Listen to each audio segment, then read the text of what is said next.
Hi, Louise. Hi, How are you? I'm okay. How are you? Good, not bad. Thanks for joining us. Oh, I have the exact same glass, but I didn't bring it today. And I was just thinking, I was like, I didn't bring my water right now. IKEA. Yes, IKEA, I know, and they have them in blue too, which is amazing. Yes, You but look not the big good. ones. Not the big ones. Yeah, the smaller ones come in blue. Yeah. Yeah. How's it going? Good, Okay. I'm good. not wearing any jewelry, are you? That's fine. I wear, you know what? I try to wear the person that I'm talking to that like their jewelry, but then I realized I don't have anything of you. Yes, you do, Pasha. Where? What? Well, I remember Paul. Well, unless he didn't give it to you, Paul. Am I shouting? No, you're not. Okay. It's great. Paul McClure, Okay. um, at the trunk show at SNAG. I was doing. I was doing it. I was selling. Okay. This is a long time ago, and he bought a pin for you from me. Oh my God. Okay, I'm going to confront him about this very shortly. Because I was like, why? I thought for some reason that in Chicago, because I loved the silver magnetic ones that you were making and you had at Yes. Nora's gallery. I love those. And for some reason, I'm starting to think that I'm going a little cuckoo because I think of all these things that I thought that happened, but no. I was like, did I buy one from Louise? And then I was like, I don't think so, but I would have loved to, but I never did. Or So maybe I'll have to. I need to. No, you don't have to do anything. I need to get one from you. Are you going to come to Vancouver anytime soon? I'm hoping because my mom is coming back. So the she's in Iran because my grandparents were there, and she was taking care of them. But my grandpa passed away about a month ago, so now she can travel a lot easier. Yeah, it was kind of sad, but kind of happy to have her back here. So she's just Yeah. waiting for my grandma to get everything done. She's coming back to Vancouver, and then as soon as she comes to Vancouver, I'm definitely going to come visit. Okay, well, we'll have Yes. Yes, definitely. to. Yeah, is it also really hot there today? Because it's excruciatingly hot in Toronto today. It's hot for it's not that hot, but I feel like I'm a bit hot. Yeah, Yeah. no, today was also really, really hot here. So how's Louise Perrone doing? I already did a little bit of an introduction on you before you came. So I Okay. did say you're an artist, you're an educator, you were the past president of VMAA, you Hmm. were the co-chair of Exhibition in Motion at SNAG for how long? 5 years? 5 years. 5 years, wow. Yeah, and you and Maddie, right? The other Yeah, co-chair and would be Maddie?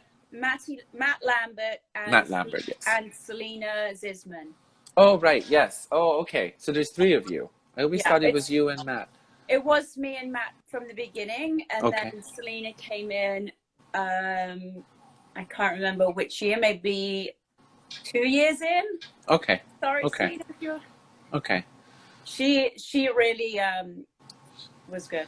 You all are. You all because I remember at the Boston, was it Boston? Yeah, when you guys asked me to Yes, model. Yeah, you Forest guys did such Valley. a great job because it's hard to do those things. It looks very easy from the outside when people are like, "Oh, it's a fashion show, it's fun." But I just had a little glimpse of what you guys went through that day, and I was like, "Oh my God, this is a lot of work and a lot of organization and a lot of communication." There's a lot of people involved, and everyone's volunteering. So there's all the models, there's all the artists. So we would have anywhere from around 35 artists, so many pieces of artwork, which were big, and we Right. had Yeah. annual shipping and stuff, models for all the pieces, makeup artists. Yeah. So were you guys also yeah, I guess you were, right? In terms of like receiving the items, Yeah. shipping and handling, and then sending them back too, right? Yes. So at the end, so on that Saturday, we would start first thing in the morning, really early in the morning, and be receiving all the work from the artists who were at the conference. And then we've got the shipping boxes as well, taking all that work, unpacking it all, making sure it's all there, laying it out, because some of the artists aren't there. And then getting the models in, doing the hair and makeup, fitting Yeah. them, because we didn't know which pieces were going to be worn by which models. Rehearsal, Yeah. photos. We had fantastic photography every year. So You guys did have really nice photography. yeah, last year was really good. This year we were going to have Micah McKenzie, who did the photography for us in Asheville. Okay. Asheville, which was our first one. So it was going to be in Philadelphia, if you didn't know, SNAG. Yeah. And yeah, he was going to be doing the photography this year, but that's not happening. So everything's on hold with that. SNAG is thinking about ways that we can honor the work that went into the pieces that have been made for this year that won't be able to show at the conference, because the conference has obviously been cancelled. And we're thinking about platforms. SNAG is thinking about platforms of how we can show that work. Like everybody else, right? Yeah, because you've already, it's a shame that people have put so much work and effort into these beautiful pieces and then not to display them. And the only option really right now is online. I don't think there's any many options, especially for conferences like SNAG, where everything was planned to be there. Because I know some, like Noelle had an exhibition, Emily Lewis is having an exhibition, but it's mostly by appointment only. The spaces are big, but you can't really do that when it was supposed to be like so many people were supposed to come there to see it. And it's like you pretty much have no choice but to go online. Right? Yeah, and it's just a totally different experience. So, and a big part for us was always having time for the audience to mingle with the artists and the models, so they can get up close to the work.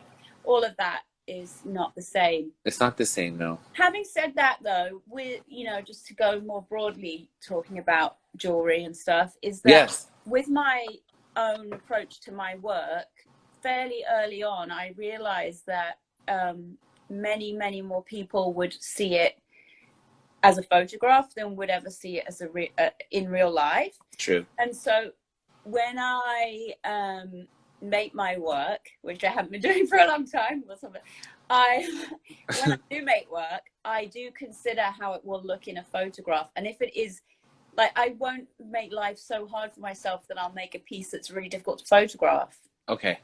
I did one earlier on that was all white, and shout out to the people making all white jewelry that's got to be photographed on an all white background. That is very difficult. Which is, it's just one of them. So I think the whole idea that jewelry is going to be seen only online in terms of exhibition is going to really push that photography part. More than ever, right? Yeah. And you know, the white background has been in fashion for, I don't know, 10 years. I think my big thing, I think it's going towards on the body. And especially with this now as well. We need to see it on the body so we can understand the scale and that's what I was relationship to the body. Say. Yeah. And people can imagine themselves wearing it. When you see it on a white background, it's really not. It's very hard. Because I mean, we're in the jewelry field, so we kind of have an idea of what to expect, but the average person who doesn't have to deal with jewelry, like I've had so many pictures of my cuffs that go online and people think it's rings.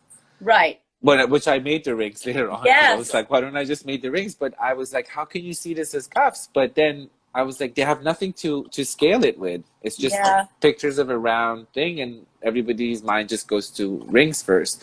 So I agree. I also was thinking about that. I was like, my new product shots, I think I need to have them on people just to give people an idea of how comfortable it's sitting, like how the scale and all of that. Have you got a filter on me right now? No. Really? No, I don't have any filters. I saw you like... One. Maybe I've got one. I don't even know. No, you look normal and great to me. I could put a filter on you if you want. No, I'm kidding. I was going to ask you, when you said I've been working for so many years, so how many years have you been working? In jewelry, in terms of, well, it's kind of a convoluted story, but like, well, I started out after leaving high school into the art education path, where I went to do fine art at university in England. In England, okay. Where I grew up. Yes.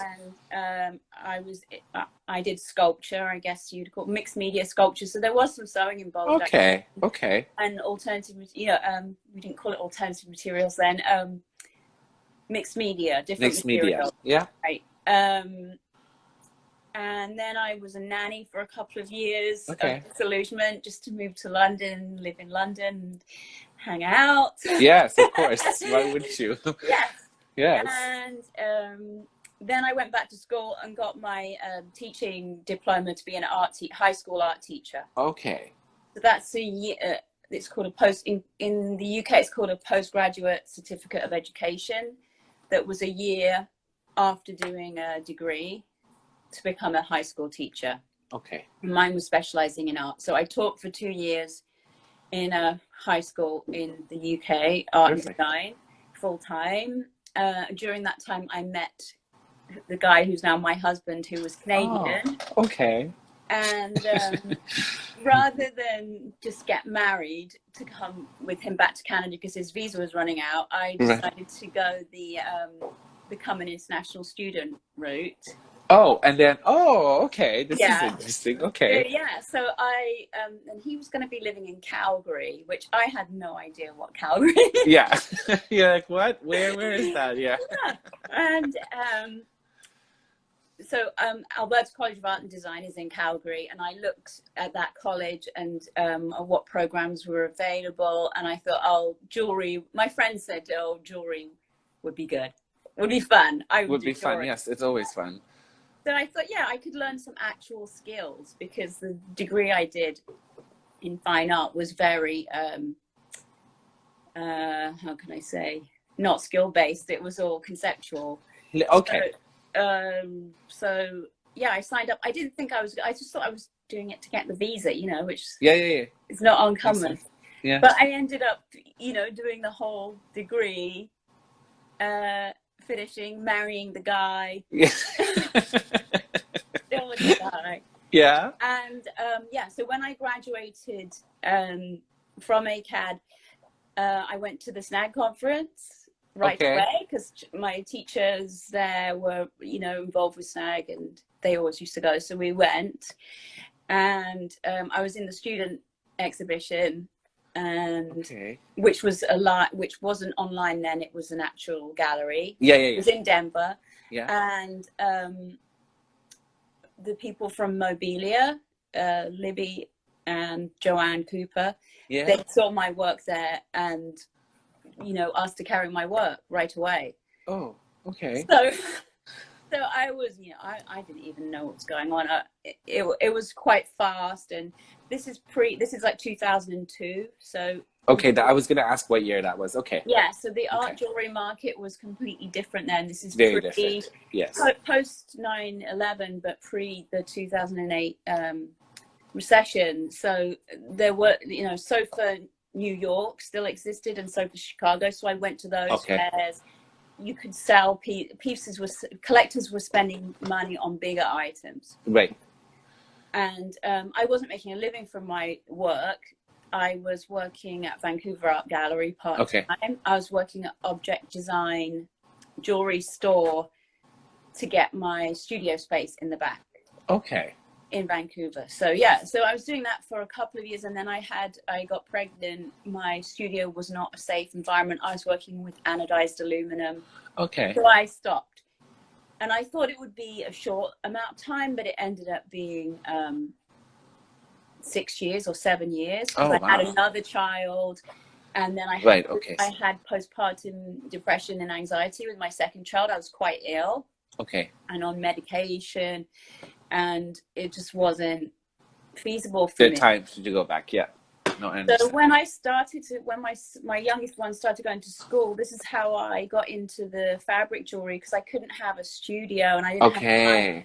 And fabric, it was cheap because I'm using recycled. I was just going to the thrift store looking for fabric that had the kind of color and luster of anodized aluminum, and I was doing these neckties, and then sewing by hand in, so that I could be picking up and putting it down, have it in a little bag with me at the playground or whatever, not like this serious studio practice of sitting down for 8 hours working on something was impossible at that point. It's so great to hear that how like these it's not a small change, it's a big change in your life also result. I didn't know this. I didn't know, because while you were talking, I was going to ask you that, like, your piece that was at the student exhibition at SNAG, was it also like the same material as you're working No, now? that was So it was anodized metal. aluminum. Yeah, Oh, wow. anodized aluminum, big flowers. Wow.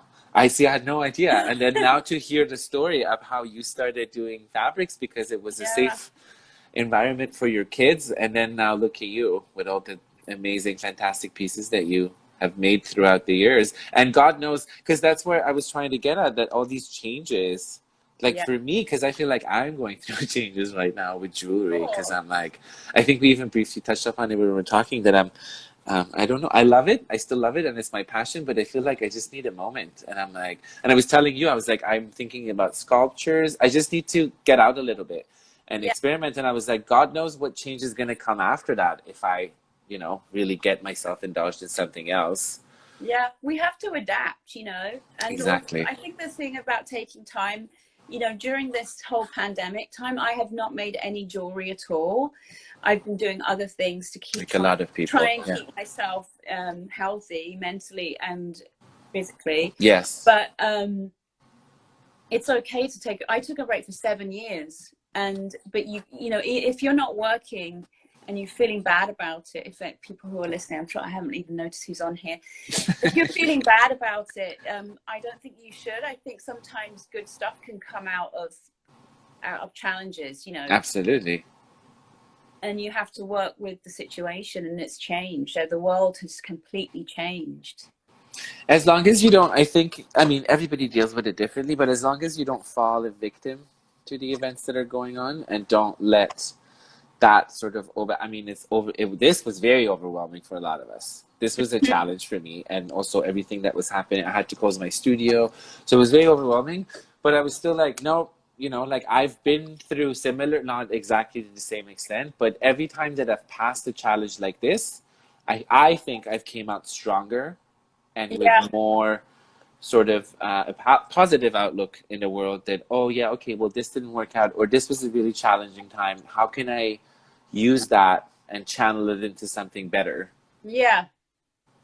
And I think the other thing about it for me is that it's taking time to think about what you're doing and not just doing it because that's what you do. because exactly, So it might not be that you continue to make jewelry after this. It may be that's something completely different. exactly. But we have like these skills, hand skills that are really valuable right now. That I are think so too.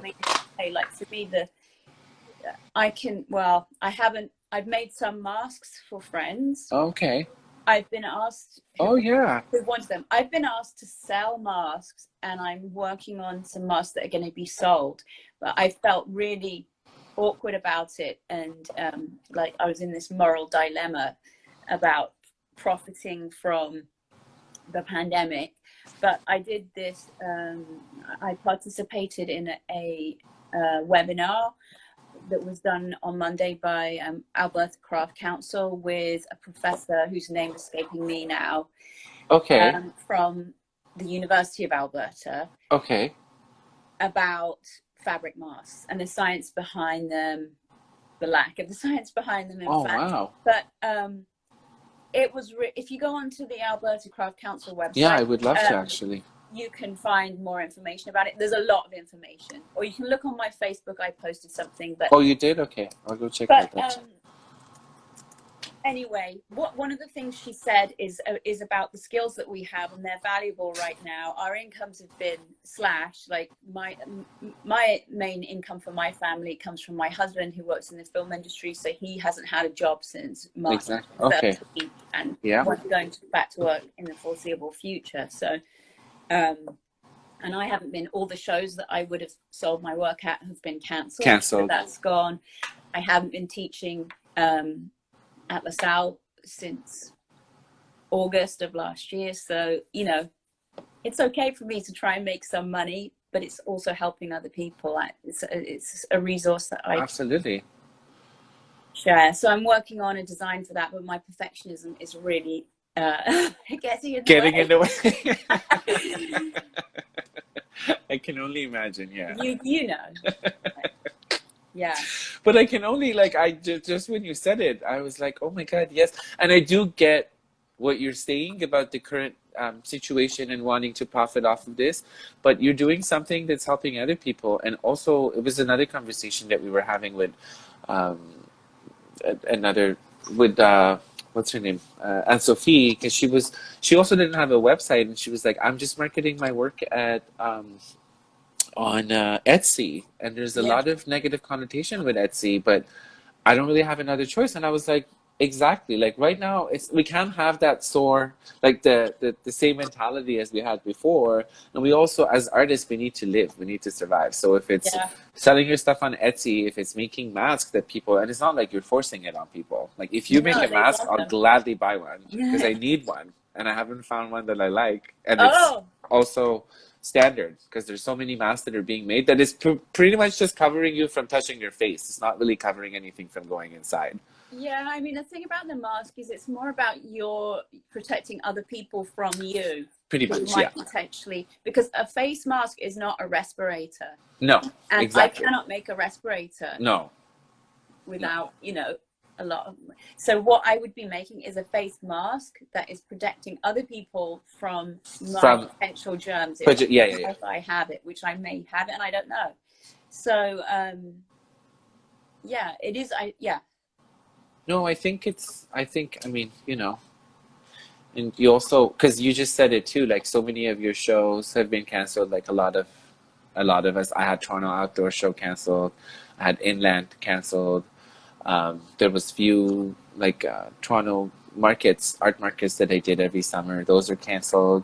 All the stores that I work with states are pretty much canceled. Some of them have gone online. Most of them in Canada are not open. My income. The other thing is though, Pasha, like even when you're selling, who wants to buy jewelry right now? Exactly, that's what I always say, and I'm like, it's not an essential. I mean, right now that people have relaxed a little bit, I'm seeing a surge in orders. But again, like, who wants to pay $200 and whatever for a brass cuff? Like, what are you gonna do? Unless it's, and the people have reached out are all either friends or previous clients. I haven't had anybody new being like, oh, I was feeling miserable and I thought a $200 cuff would make you feel better. You know, like I'm like, I completely understand, and but going back to what you were saying, like I need to come up with, it's all about adjusting. And I understand that people don't want, I'm still going to push this. I'm still going to try and make sure that people know I'm still here. I still do some work, but also there's a limit to that stuff right now. How much can you push if people don't want to buy? The other thing I was thinking about with jewelry is like how it influences how things that are going on in the world influence trends and what we want to wear and things. And with people being at home and physically and socially distancing and also wearing masks, it's going to affect what they choose to wear. Because, okay, earrings, if you're wearing a mask and you've got big dangly earrings on, that's going to be problematic. Could get annoying, right? Yeah. If you're only at home and then only like most of your communication socializing is like we're doing right now. Yes. Your cuff is not going to be no that's good, what I'm saying, right? Like I need to either do this the whole time, which I'm not really a person that, you know, but it's exactly what you said. If you're wearing these earbuds, if you had a big jangly necklace on, it would be it would just be it's so true. You know, it will affect what people want to wear. And I'm thinking maybe brooches might make a big comeback. Brooches for sure. That's why I keep sporting my brooches, because it's exactly a big message, and it doesn't have to really, it's easy to wear. Especially when you've got your face covered like this, and it's kind of could be intimidating or confusing to people's like how they respond to, because you can't see the expression. Maybe wearing something that expresses something about your personality in a brooch piece, which is right here, that's not going to mess up with your mask. It's not going to make noise. It's not in the way of things. You don't have to worry about it getting caught. So maybe brooches would be great. That's my prediction. So, because I also know that you work with a lot of galleries in States and here in Canada. Yeah.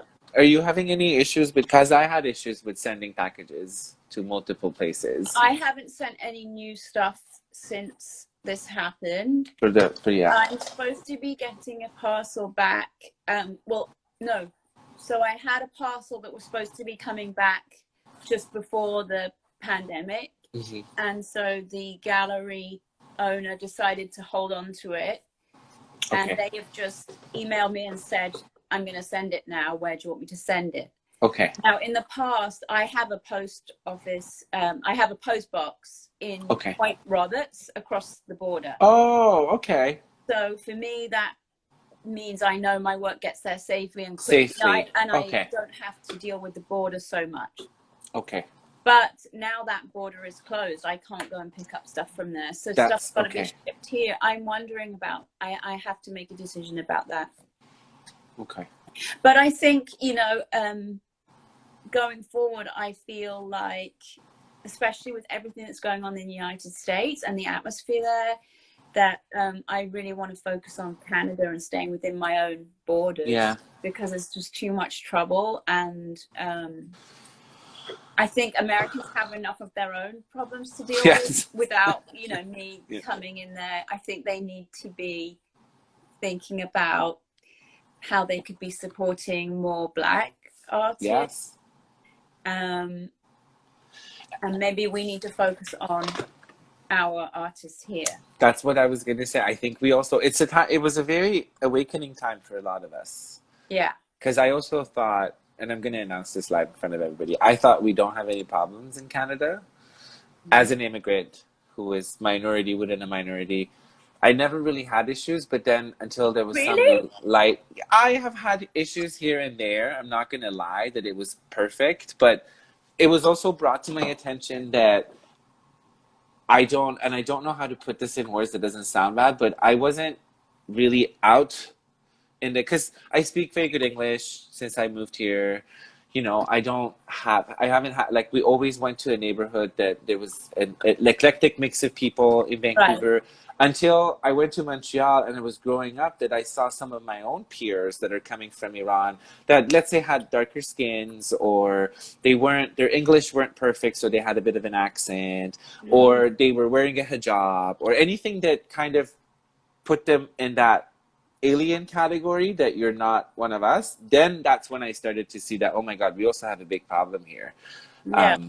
And now, within the recent events that have been going on and shining more light on it, I'm starting to realize that we do actually have a problem here. And I think that it's good. It's a good time with this whole border closing thing to kind of focus on each country, to focus on their own community and start fixing problems within. Because I also feel like as a society and as nations, we were so indulged in things that weren't really important that we forgot our real values and we got away from it.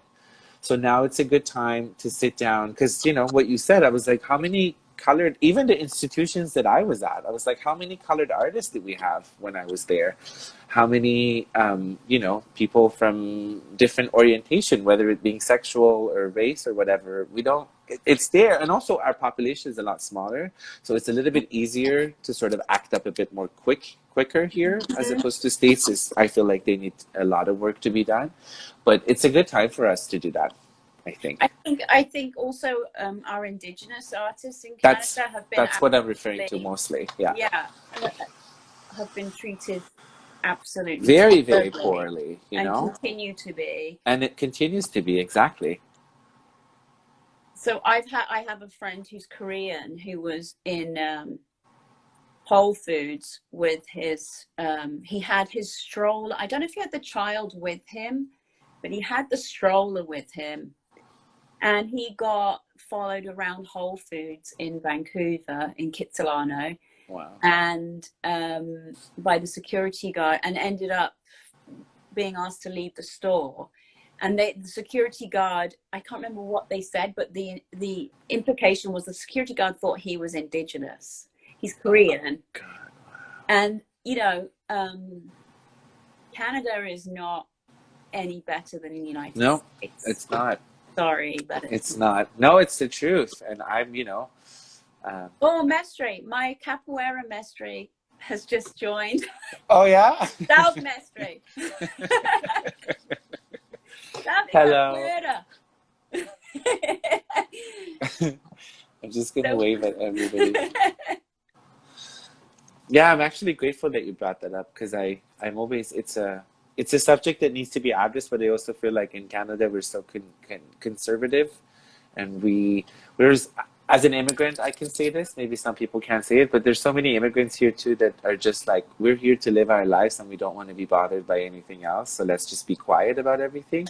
But I think it's time, if we the more people stay quiet and turn a blind eye to it, the harder of work we have to do in the future. So everybody's here. Everybody's saying hi to you. You're popular. Hi everyone. Whilst I'm thinking of it, I have to say happy birthday to two people. Yes, please. Yes, I Evie think I and know one of them. Yeah, Evie. She was going to be a model this year. I met her in Oh, Glory Week. She's yeah. an excellent person. And my friend Susanna. I don't know if she's watching, but I'm going to say. I also forgot to mention to everybody that Louise is my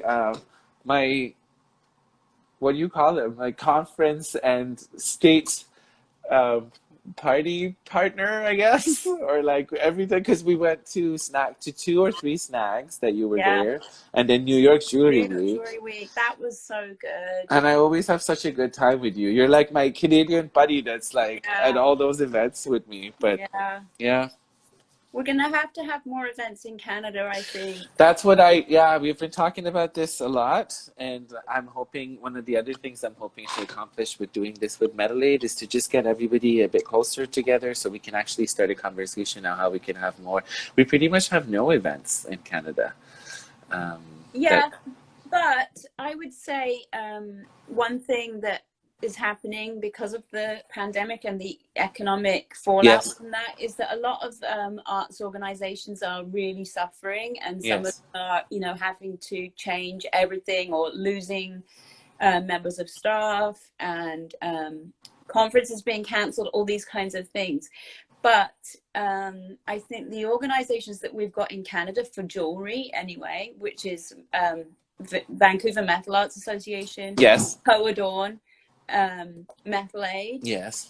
Although they're small and haven't been going for very long, well, the Vancouver Metal Arts has been going the longest, which I think is about 6 years.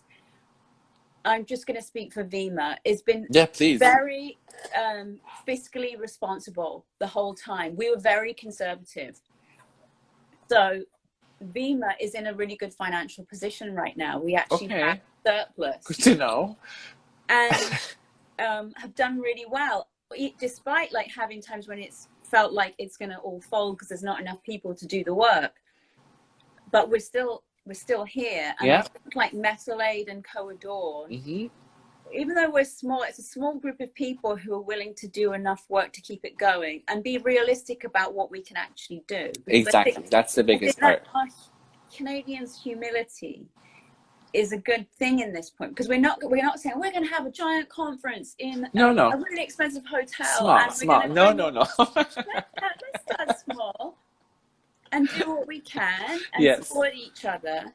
Okay. And that's what I want to hear. And build slowly, rather than, you know, crash and burn. Exactly. That's what, like, because this is the way I've always tackled everything, to just go slower but safer and make sure that the next step is feasible, doable. And I feel like exactly what you said, it's a good thing that we have here with the conservative, not always, but for that matter, it's good because and you know, it's hard to be, you know, with I'm sure Co-Adorn would also agree. It's really hard to, when you don't make any money, it's all for, you know, non-for-profit. Like, we're just doing work because we love the community.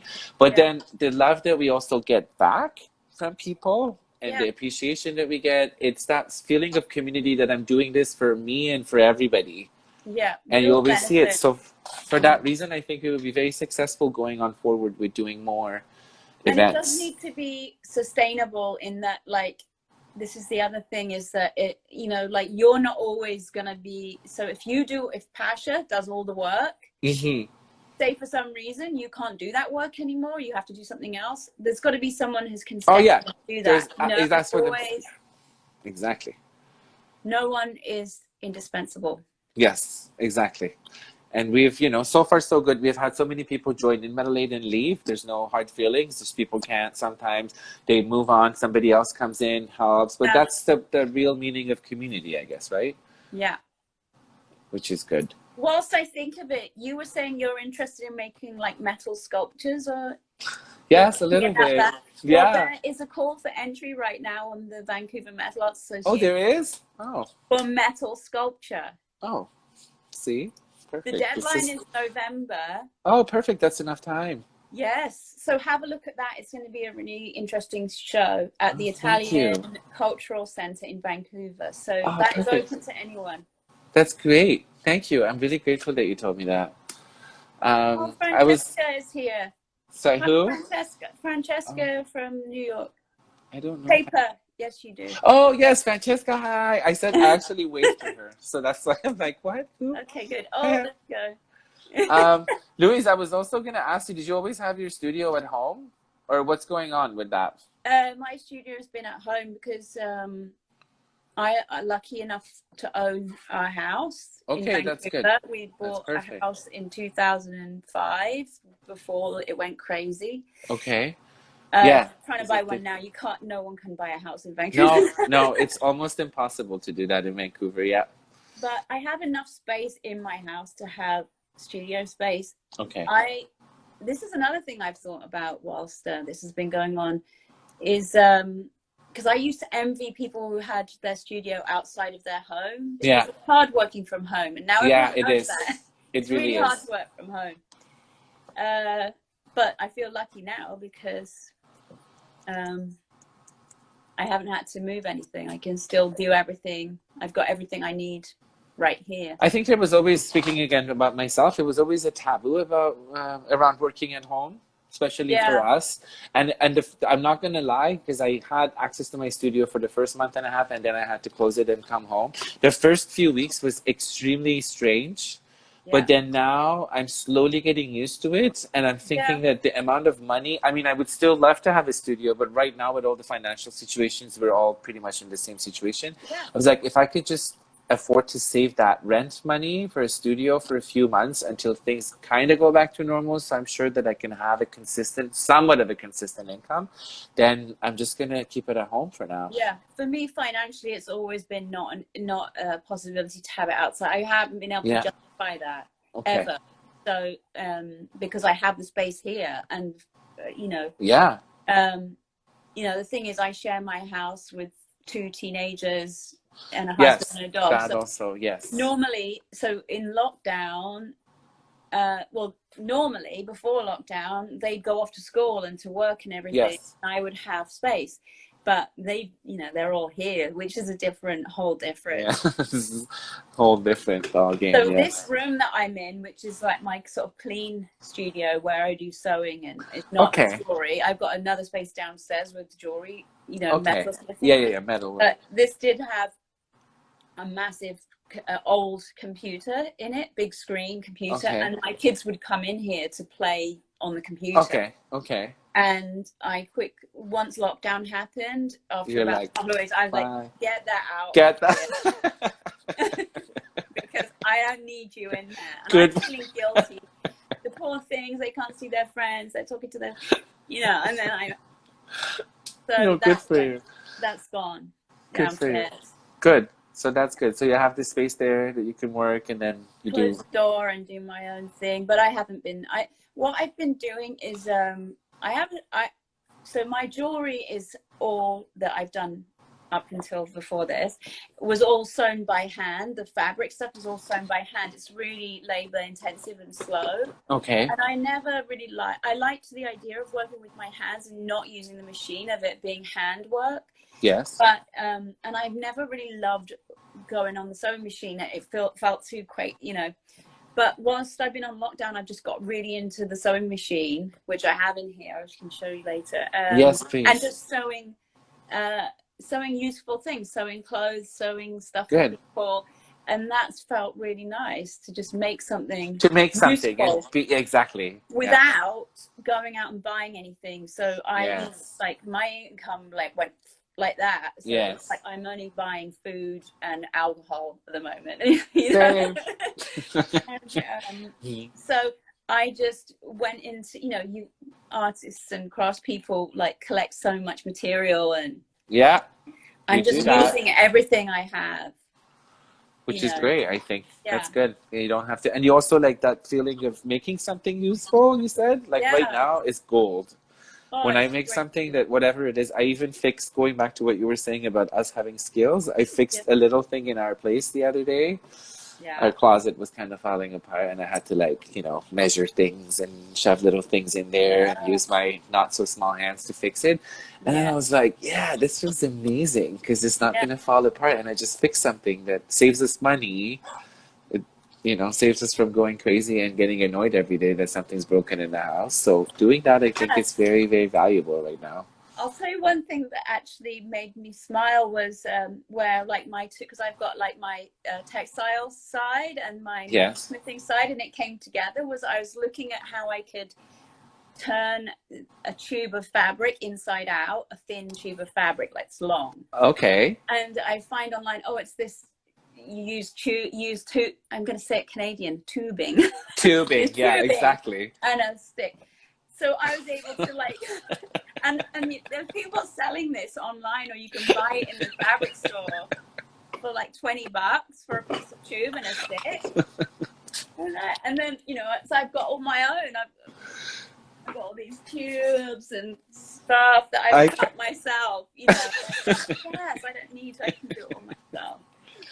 Here, I'm going to turn the comments off because can you show us a little bit of your studio? I can show you. Just whatever you want. You don't have to really. Should I turn the If we can. So this is. Ooh, I'm gonna go into the corner. Okay. So it's just a little like 10-foot, probably. That's pretty good. Bedroom. This is a piece of IKEA countertop that I got. The yellow board, right? Okay. Yeah. Okay. It was a countertop I got for $10 from IKEA from the bin, you know, There like you go. the back. That's with nice. one leg, and then it's strapped onto the back. This is my light.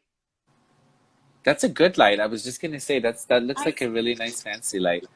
Oh wow. It's got the magnification. Okay, yes, I have one of those too, but mine is very old. Yeah, this is old. I got it from Lee Valley. Oh, okay, yeah. Some people are always asking me about what I use to photograph my work, so. Oh, so that. Oh, Nikon. Good to know. I also need to invest in a good camera. This I bought off a friend's son. Okay.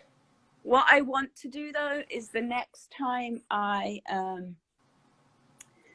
update my phone, I will get the best camera I can on my phone and then just use the phone.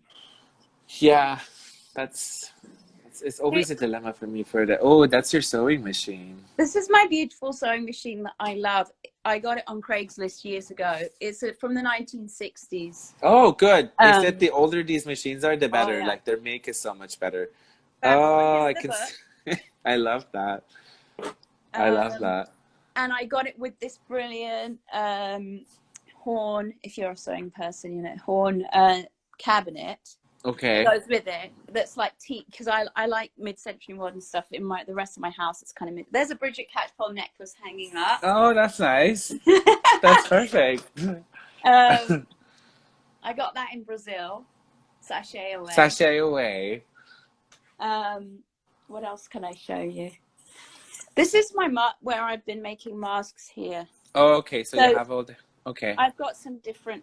These ones actually, I made this style for Mestre and Christiane who are watching. Okay. I think that these are okay, but now it's getting hotter. I'm changing and. Oh, you're changing the. Okay. Oh, totally changing it, and that was I can't sell those because this is from this pattern is this. If people are watching, you can find this online. Okay. You're not allowed to copy that. But also keep in mind that our summers are not that long here, so. True, that's probably going to be useful again in about a month or two. Yeah, maybe. So, what else can I show you? So things. Oh, here's my ironing board, also from Crazy. I get a lot of stuff like secondhand and nice thrift. Yeah. Okay. That. This is all thread. Oh, okay. That's nice. That's an exciting. I would love to. Yeah. Another thing I do, this thread in here, apart from those two, which I got in Halifax, is from Fab Cycle in Vancouver, is an initiative, a company that's taking waste fabric and textiles and making them available for people to buy and use. Oh, okay. There's also our social fabric, which is a not-for-profit one that I get fabric from too. Because I don't like to. I'm going to put you back here. I don't want to. Yeah, sure. There you are. Most of my fabric. Can you see me again? Yes, and I'm going to turn Am I the still comments there? on for people if they have any questions or anything, because we're Yeah, also. people have questions. Yeah, Yes. I like to be my work.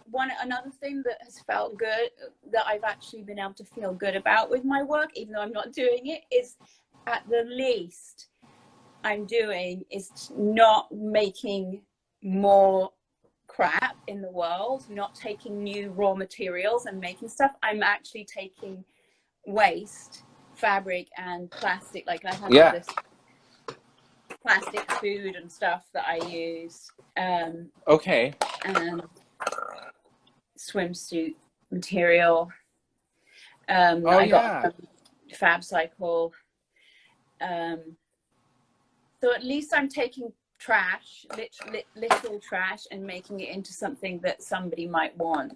Yeah, because you always, I mean, as far as I know, you always had that sustainability relation in your work where you used a lot of.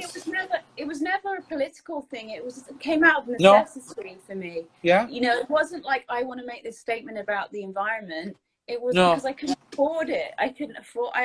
Maybe it's just like an ingrained, like from being from a working class background, that you don't spend a lot of money on. Yeah, exactly. This. I think it's great, especially now.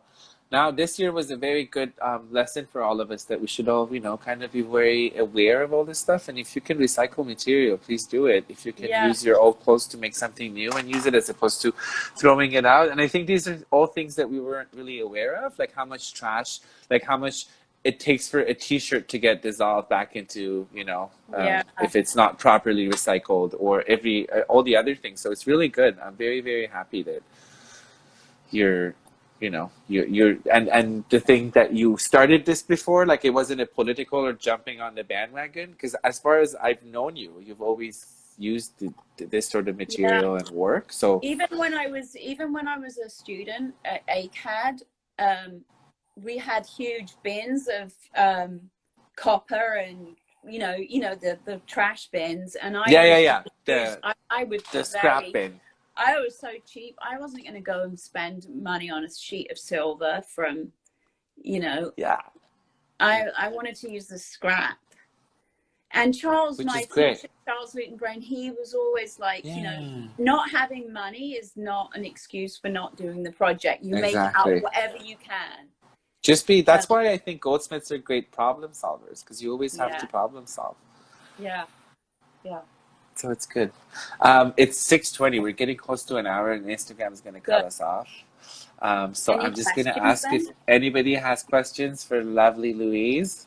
And you can always find her on Instagram or everywhere else. You have Facebook. You have a website. You have a website, right? Yeah. Yeah, so if you guys had anything. And I'm pretty sure that we have, most people that were here know you. But for the ones that don't, Louise is amazing. You can follow her on Instagram. I haven't been posting very much either. I'm sorry. Nobody has really. No, don't be sorry for that. Just never be sorry for not posting on Instagram. That's fine. And but I'm really grateful that you joined us today. Thank you so much. Thank you, Pasha. Hope to see you very soon, because I miss you. See, I'm used to seeing you twice a year. Once in October, November, and then once in March. Or sorry, not March, May. So now I'm like, I miss Louise. I haven't seen her since New York Jewelry Week. So, no, but hopefully I'll come down to Vancouver at some point. And then we'll be in touch meanwhile. And stay happy, stay safe. You too. And motivated. And thank you again for joining us. Thank you, everybody, for joining us. I hope you enjoyed it. I will post this on our IGTV if you want to share it with anybody. And then with your consent, we're probably also going to put it on YouTube. We're editing all the videos to put them on our YouTube channel, but we'll get in touch with you regarding all of that stuff Okay. to get your permission and everything. Okay. Bye. Bye. Bye, Have a good day, everyone. everybody. Bye bye.